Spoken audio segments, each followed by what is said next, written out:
Trying to choose between Shopify and WooCommerce? If you're a beginner launching your first online store, this breakdown will make your decision 10 times easier. So, Shopify is hosted, meaning everything's taken care of. You sign up, pick a theme, and start building. Now, WooCommerce runs on WordPress. More flexible, but you will need hosting, setup, and a bit of tech know-how. If you're not tech savvy, Shopify is the plug and play winner.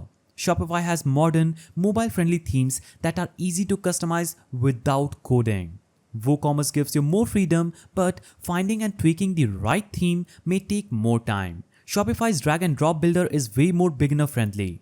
Both platforms support product variant, coupons, shipping zones, and digital or physical products. Shopify relies on its application stores for extra features, while WooCommerce lets you install WordPress plugins, which means more options but also more to manage. Shopify keeps it simple for beginners. Shopify has built-in Shopify payments plus other gateways but charge fee if you don't use theirs. While WooCommerce supports tons of gateways with no extra fee, but you will need to configure them yourself.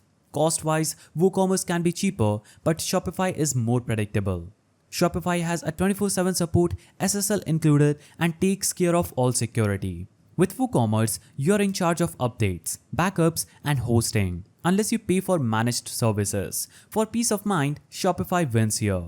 So, you should go with Shopify if you want an easier all-in-one setup with zero tech stress. And you should choose WooCommerce if you're comfortable with WordPress, want full control. Hit the like button, subscribe for more e-com tips, and let me know, are you team hosted or team open source? And I will see you in the next video.